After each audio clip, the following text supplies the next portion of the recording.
hit, we lost sales about 70%, due mainly to non-alcohol drinks. So I'm happy to be in a situation now where we are with our elected officials and will be able to provide us additional support. As far as Kingston 11 is concerned, as we see ourselves as a community restaurant, we use that term community, but not necessarily just as words. It's very important for us. As small businesses like us exist, we also support all of our suppliers around here from all different produce that we purchase for our foods, fish, meats, et cetera, so the ecosystem of the restaurant is pretty much the lifeline of the city. So when you're talking about community, it's not necessarily just us alone here. In addition to that, we've been able to, during the pandemic, feed several thousand low-income families throughout this whole period, because as the city and the state shut down, the schools where a lot of young kids will get their meals, they don't have that opportunity. So we stepped in, and in addition to the mayor and the governor with the support financially, allow us to not only support our community, but also maintain our working staff. So we are excited about the future. It's still very difficult as we move forward. So, you know, I'm equally interested to hear what the governor will be announcing today. And other than that, I would like to introduce our mayor, Ms. Libby Schaft. Thank you. Good morning. It is always exciting to have the governor here in Oakland, California, lifting up what is successful uniquely in California. And I have to say, as a Californian, I could not be more proud of the support that this state provided our lifeblood, and that's our small businesses. The state of California provided more than $10 billion in combined tax relief and grants. This is something that the federal government did not do as good of a job at, although I know, Congressmember Lee, you were fighting for it, because you fight for us every day. And here in the city, we pivoted. We tried to get creative to respond to the moment and to support incredible businesses like Kingston 11 that not only support an entire ecosystem of businesses, but are culture keepers, are community gathering places. And this restaurant provides thousands of meals to to people who are suffering from food insecurity and to our unsheltered residents.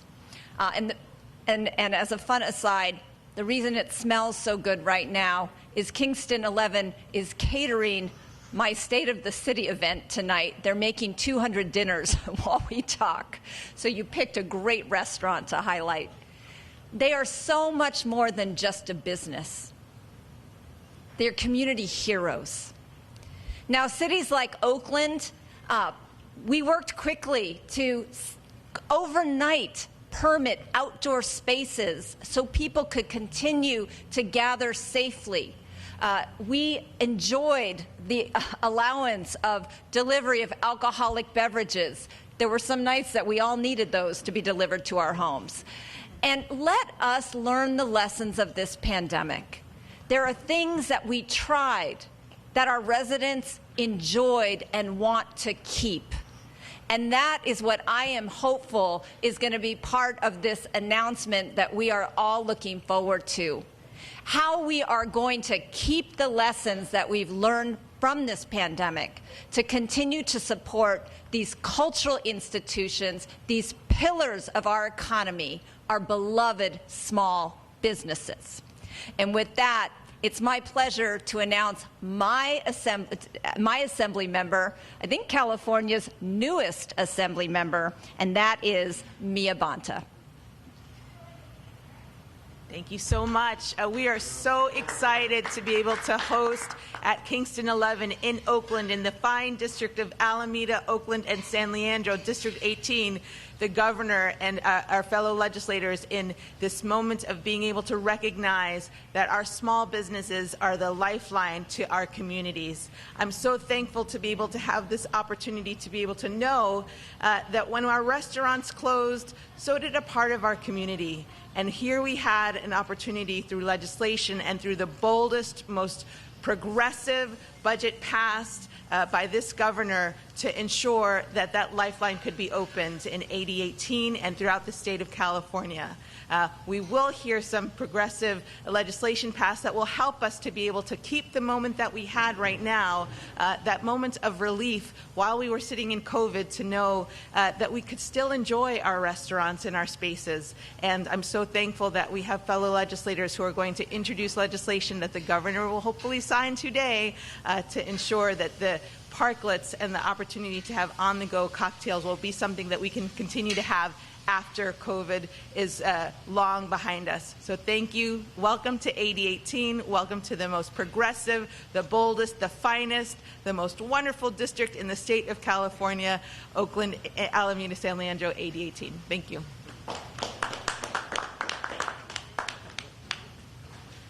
Good morning. Well, welcome to the 13th Congressional District, the most enlightened and progressive and creative congressional district in the country. And also welcome to Oakland. So let me just say how happy I am to be here. And Nigel, let me just tell you how proud I am. First of all, that, you know, during very difficult times, some of the most creative ideas come forward.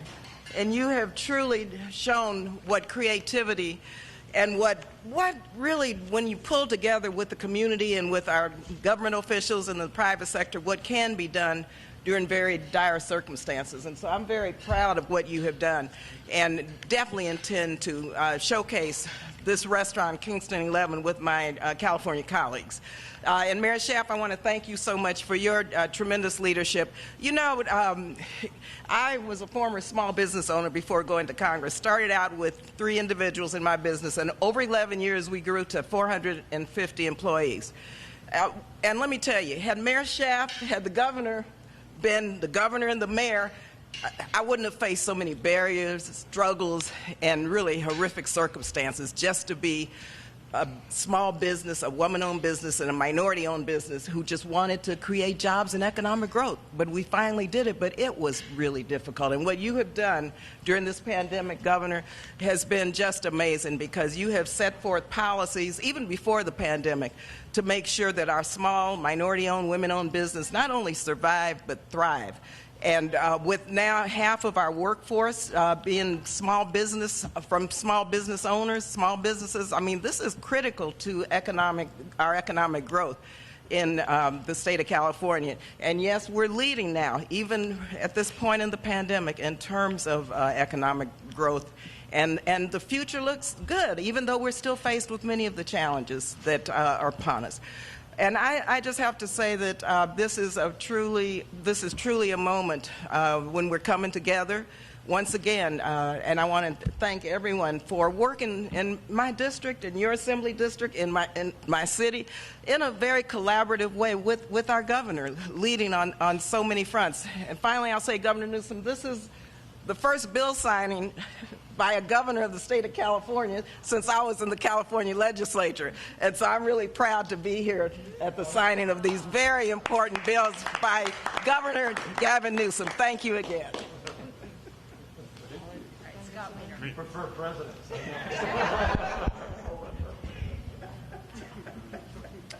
I'm not Governor Gavin Newsom, but I am Senator Scott Wiener. I have the honor of representing San Francisco and northern San Mateo County in the state Senate. I'm not going to get into an Oakland, San Francisco, who's more progressive. They're both amazing cities, sister cities in many ways. So when this pandemic started and everything shut down, I was so deeply concerned that we were going to see just a mass die-off of restaurants and bars. I live in the Castro in San Francisco, and I was just so concerned about what was going to happen to our neighborhood restaurants and bars. And I don't want to leave the bars out. and especially in the LGBTQ community, we treasure our bars, and I was worried that they were going to die. They were going to close, and we were going to lose that critical part of our community. And when the outdoor dining started, when our cities pivoted and quickly allowed outdoor dining, both with restaurants and bars, and often with restaurants and bars working together, that was a lifeline. And I really want to commend the governor and ABC for quickly issuing emergency regulations to allow restaurants and bars to serve alcohol outdoors, which normally they wouldn't be able to do.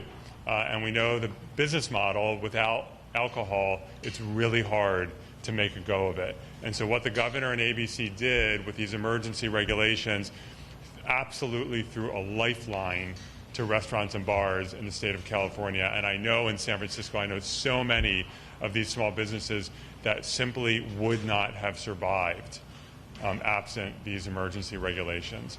And so today, I don't want to assume what the governor is going to do, but hopefully he'll be signing a few bills that make these emergency regulations permanent, that step back and say, we did this thing quickly during the pandemic, and as big a catastrophe as this pandemic was, let's take the good that we learned during this emergency and make it permanent.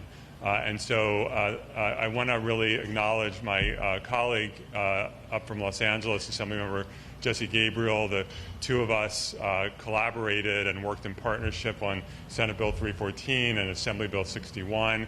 And although he will be rooting for the wrong team in tonight's game, he's a great legislative partner, and I'm really thrilled that we've been able to place these bills on the governor's desk. And what SB 314 does is allows ABC to extend these emergency regulations and to extend it for a year past the end of the state of emergency, so that we don't just pull the rug out from these restaurants and bars as soon as the emergency ends, and we create space to make these parklets permanent. SB 314 also grants more flexibility for alcohol manufacturers to share space with bars and restaurants, so we can have more shared space, and also makes it much easier for pop-up restaurants to exist. We have a lot of vacant space now, and we want our next generation of entrepreneurs to be able to create more pop-ups in these spaces, and to be able to get more of these temporary liquor licenses to be able to do that. So I'm really excited that these bills will hopefully become law. And it's now my honor to introduce my colleague and legislative partner, Assemblymember Jesse Gabriel.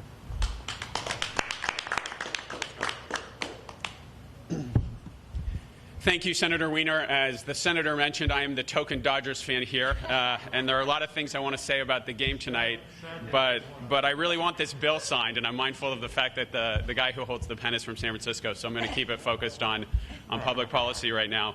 But I do want to thank Senator Wiener for his incredible partnership on all of this, thank the governor for his incredible leadership. It's such a privilege to be here with such a distinguished group of elected officials.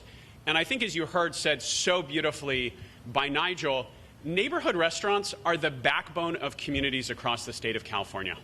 And right now, so many of them are barely hanging on by a thread. And as we heard, outdoor dining has offered a critical lifeline. It's allowed these businesses to keep their doors open, and that's something that we want to make sure continues. This is one of the good things that has come out of this pandemic. And outdoor dining is going to continue to be important, and I will give myself as a personal example of this. I'm fully vaccinated, my wife is fully vaccinated, but we have 3 little kids that aren't. We have a 6-year-old, a 4-year-old, and a little guy who's a 1.5 years. And so right now, we're not yet fully comfortable with indoor dining.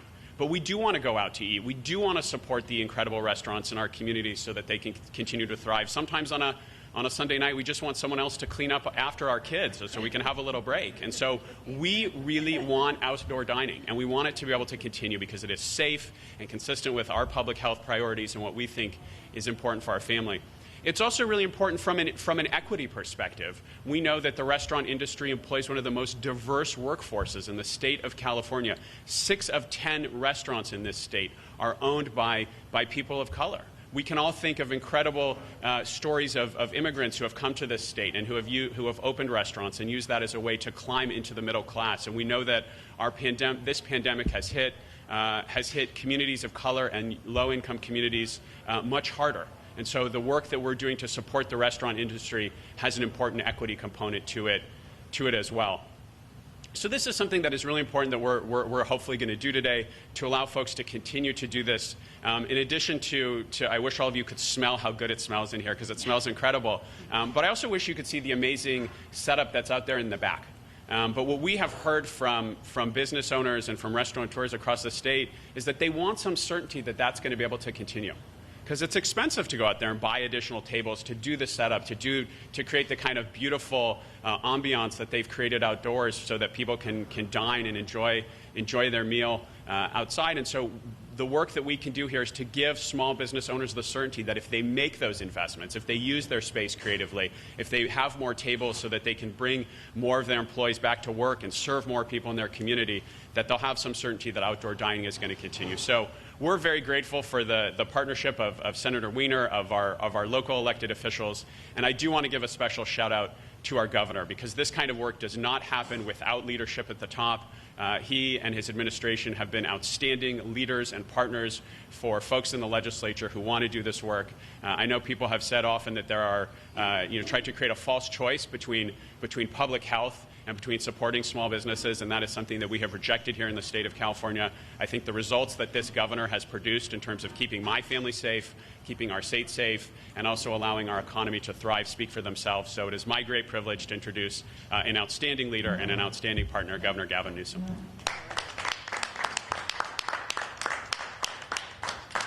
Thank you. I appreciate those comments, Mr. Assemblymember. And to the Congresswoman, Madam Mayor, thank you for the privilege of your presence here today, particularly on an important day.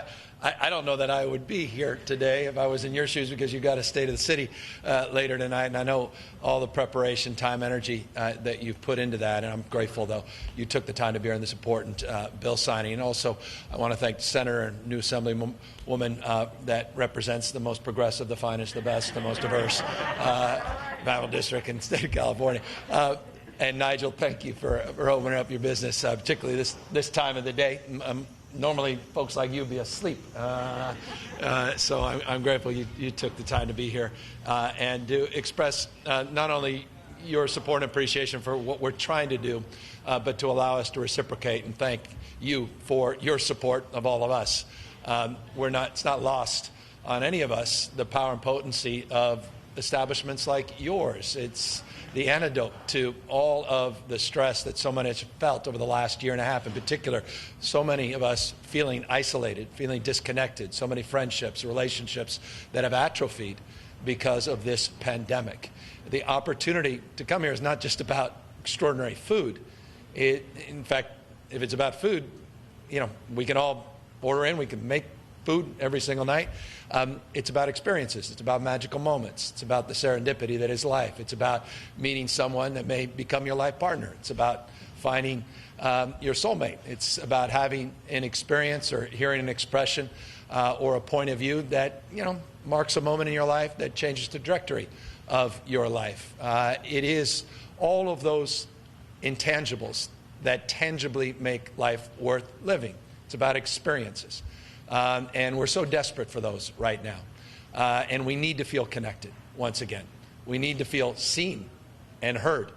And so much of what we're struggling with societally here in Oakland, all across this country, in terms of some of the friction and frustration, the otherness, honestly, is represented in the lack of that kind of engagement. And so it's really important that businesses like this not just survive, but thrive, and we have their backs, and we support efforts like we're supporting and advancing here today. And so I'm really proud of the legislature because almost universally, we've not only embraced this industry and the supports, but we've also stretched our mind, because it wasn't that long ago getting a table and chair permit could take a year or two. And you had local opposition. The city council wasn't necessarily enthusiastic. Boards of supervisors weren't sure. And then even if you got through those local jurisdictional bodies, then you had the Alcohol Beverage Control of Sacramento said, well, time out, no, no, no. And days become weeks, months, years, and then as a business person, you just give up. But now we've just broken past that mindset. And now, eat your heart out, Paris. It's like, you go all across the state and you're like, why haven't we done this 20, 40, 30 years ago? And the biggest fear and anxiety I think all of us have had as consumers, not just businessmen and women, but is like, please don't take this away. Don't let them take this away after this pandemic. And so that's what these bills represent. Not only we don't want to take this away, this is a pathway for these businesses to frankly make up for a lot of the constraints that have been imposed upon them over the course of the last 18 months. The great thing about being able to do these parklets and these outdoor spaces is the costs associated with the up-top capital quickly is recouped, because you're not necessarily going back to your landlord, not necessarily in most cases, and having to pay for that extra space. All of a sudden you've expanded the number of seats, you've expanded the number of SKUs in sort of the lexicon of retail. You've expanded the opportunity to sell more and more of your product, and you've also expanded the opportunity to hire more and more people. So it's a virtuous cycle. It's about activating streets. It's about making people feel safer, more energized, more engaged, more creative. Just look at the creative expression around here, not least of which I was just reading those remarkable words up on the wall. Talk about sort of the serendipity that is life, this notion that one day we can look beyond the color of our skin and look at it as nothing more interesting than the differences of our colors of our eyes. I mean, just things like that you don't experience unless you have an experience of coming into a business or establishment like this. Forgive me for the long-windedness on this point, but some of you also know I come from this world before I got into politics, restaurants and bars, and so I'm very passionate about the work Nigel and his team do, and it's work. This is not easy. Businesses like this, in the best of times, struggle. And so we have to do more. $4 billion of grants we put out as a state. We've waived license fees for renewals for the next 2 years, ABC license fees and other fees. We did $147 million in a hiring tax credit, up to $1,000 for everybody that's hired in new tax credits. Put more CalCompetes dollars out, more manufacturing tax credits, more sales tax credits. This year's business support's unprecedented in California's history. We stepped up with grants, not just loans, tax credits across the spectrum, focusing on micro businesses, businesses that fall through the cracks, not just minority-owned businesses, but many businesses that are here, mixed status, that we're struggling with access or lack of access to credit and banks. We're making sure we get grants and loans to them as well, not just larger, well-established businesses. We do know, we have a lot of work to do, and I'll just close on that. Today, the President highlighted the fact that our unemployment rate in this nation now has dropped below 5%, which is significant. It's an important and significant milestone in this country. And while the job numbers are about 194,000, those get adjusted up and down over the course of the next few weeks when the dust settles. And in any other economy, an economic recovery, you'd say that's just extraordinary and great. But I know we have high expectations because we still have a lot of work to do to get ourselves fully back from this pandemic. I want to note, though, California, we're the tentpole of the American job recovery. Last month, 44% of America's jobs, 44% of America's jobs came out of the state of California, over 104,000 jobs. This state, since January, has had the privilege, because of Nigel's work and other business leaders all up and down the state and their entrepreneurial spirit and their resiliency, to have created just shy of 750,000 jobs. No other state comes close in terms of that job creation. It's led to unprecedented surplus, which allows us to unprecedented investment back in to the small business community, back into the pockets of hardworking men and women all up and down the state of California. I just need to make that point because I'm proud of California's resilience. We're proud of our recovery, though we are mindful of the work we have in front of us and the work that remains to have a fully equitable recovery, not just here in California, but all across our nation. And so with that, let's advance this cause that unites us and these efforts by signing 3 important pieces of legislation. And very briefly, last 15 seconds, this, as the senator said, codifies some of the work we did on a temporary basis last year to allow for takeout of mixed drinks and cocktails and booze broadly defined in a responsible way.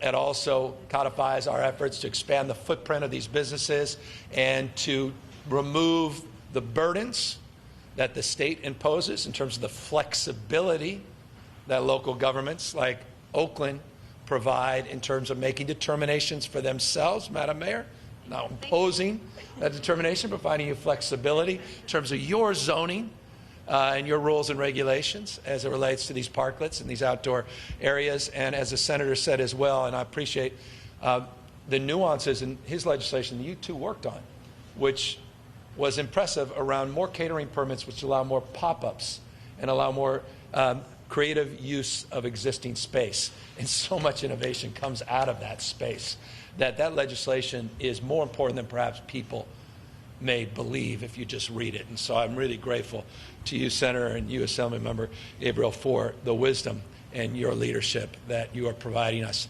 with this opportunity to sign this bill with this pen, not the other. With that, let's sign these 3 pieces of very pro-restaurant, pro-small business legislation. Senator, Assemblymember. Well, we got to do mayor. Got to do mayor. Sorry, wait, Assemblywoman and mayor and Congresswoman.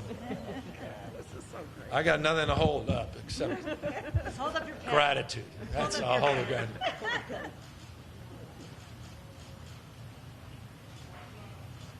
Awesome. Thank you.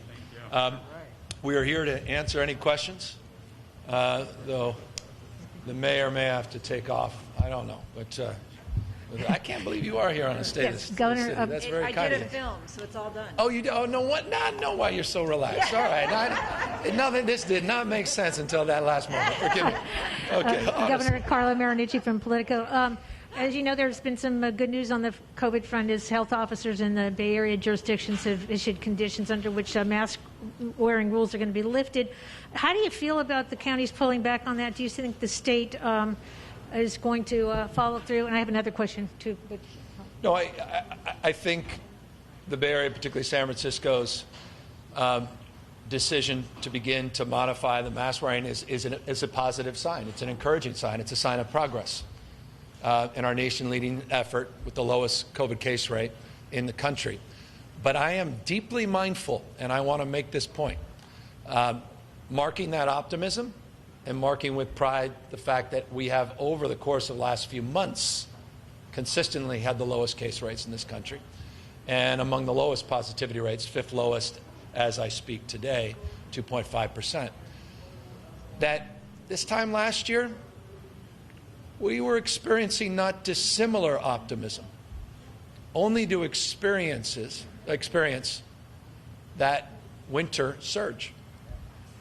It wasn't the summer surge last year, it wasn't the summer surge this year, it was the winter surge in California and in many other states. So I'm deeply mindful of that, and I want folks to know that's the answer to the why we moved forward as a state with vaccine requirements in our public schools. That's why we're leaning into that, because we are anticipating those challenges into the fall and winter. That's why LA moved in the direction they moved this week with additional requirements as it relates to indoor activities and establishments. And that's why I continue, to your question, support local decisions based upon regional criteria and considerations that are distinctive all throughout the state. And Governor, one more question, not COVID related, but relates to Elon Musk's announcement yesterday.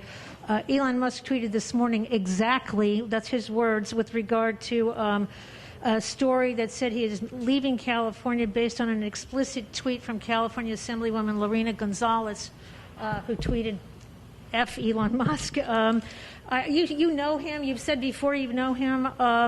What is your message to him and other tech CEOs or CEOs thinking of, making the same move? And do you think that tweet was appropriate, by the way? I honestly, literally do not know about the tweet, so I'm not even being able to respond about the tweet. If that's why someone wants to move out of state, I receive tweets like that probably on an hourly basis. And I'm staying here, and I love this state. I've known Elon 20 years, and I really appreciate the investments he's made, his innovation, his entrepreneurial spirit, pushing out the boundaries, and affording himself appropriate status of being one of the world's great innovators and entrepreneurs. I mean, what an extraordinary, extraordinary talent. He has invested untold amounts of money in this state to create thousands and thousands of jobs, but more importantly, he's pushed out the boundary of what's possible. I was very proud. No one asked me. Not one person. I was all over the state. Not one person asked me to comment about the 6.5-acre investment that SpaceX made in a new Long Beach facility, just significantly and substantially expanding their footprint and investments here in California. And if someone had asked me about that, I would have said that's a mark of California's leadership and progress, and we mark that as a thoughtful, responsible investment, and very, very encouraged by it. Accordingly, I was encouraged to read about Elon's commitment to increase production in California by 50%. That would mark a headline in any other traditional day as well. I also am proud that California is the fastest growing economic jurisdiction in the world over the last 5 years. In fact, we've grown at 21% GDP. We have outpaced all Western democracies, Germany, Japan, the United States, and substantially outpaced Texas. With respect to Texas, they've grown at 12% GDP in the last 5 years, California 21%, not even close.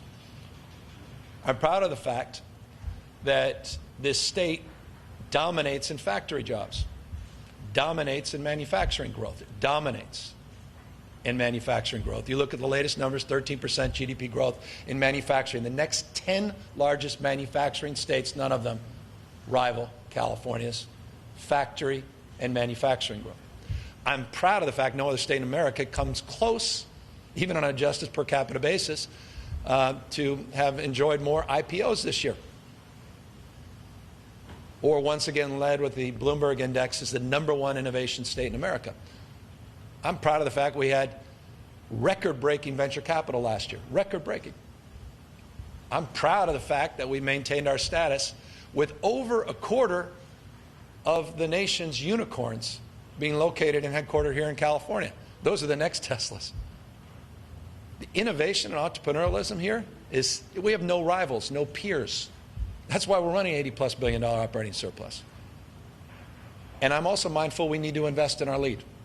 And that's what we're not only announcing here today in the micro in terms of just some targeted strategies, but in the aggregate,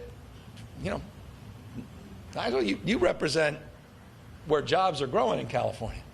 4.1 million small businesses in this state, roughly half the job growth, or rather half the jobs in the state of California coming from small businesses like this. So yes, we support large, well-established companies. And by the way, it would be interesting to get the facts on how much California has invested in Tesla. No other, the hundreds of millions of dollars of tax subsidies we provided that company. Our regulatory environment helped create that company and grow that company. There was no real category. It took his ingenuity and entrepreneurial genius, but it also took a regulatory environment to encourage it here, to nurture it. And that's why, in closing, and this deserved a long response, forgive me, I'm proud of the fact we have 60 EV companies in California, headquartered in California. All right, 59. I'm proud of the fact 34 of them are manufacturers. And I'm proud that our #1 export is electric vehicles. And I'm proud that we invested $3.9 billion this year to expand our investments in electric vehicles. including $1 billion to convert the next iteration of electric vehicles, which is trucks and buses. I mean, we're not just doubling down on our investment in the future. We're leading the world in terms of investing in clean energy and electric vehicles, including the first state in America to require all electric vehicle purchases in California. I would appreciate a tweet on that. So I say all that because I have reverence and deep respect for that individual you referenced. But I also have deep reverence and respect for this state and what we represent and what we've done to support those investments. And so I'm looking forward to more investments in the future, and I'm looking forward to continue to have no peers in terms of economic growth and prosperity into the future. California, our best days are in front of us. Good morning, Governor. Matt Bigler, KCBS. Matt, I promise this will be a shorter response, no matter where you go with it. It should be easy. It's the sports question. Oh, Were you geez, planning to make any wagers on the Giants-Dodgers playoff game? This is hard. I'm a governor of California. We did well down in L.A. County in this recall. This is tough on me, right? But I'm a San Franciscan. I'm the kid that, forgive me, KCBS, that fell asleep every night. My mom had to turn off KMBR because throughout the season I was listening and waiting for Will Clark to. That sort of shows my age. Well, maybe it was Willie McCovey back when I was falling asleep. Will Clark, I was still awake. But I'm, you know where my loyalties are as a Bay Area kid. But I also did my State of the State down at Dodger Stadium, and I'm still here in Northern California. I survived that. So I'm happy that California team will win. But you all know which team I'm rooting for. And I see this is the problem. I got two colleagues that I have great respect for are not happy that I even said that. And that was mild versus what I'm really thinking. Get any wagers? Oh, you asked the see, I didn't even answer your question. Padilla is calling me. Senator Padilla, you think he's talking to me about, I don't know, this omnibus bill you're working on or something. He wants to talk about a wager. Says he's a big. That's what your senator. Call your senator. He's got some wager. So there's something may occur in the next few hours. Watch that space. Watch that space. So I'm talking way out of school right now. Anybody else?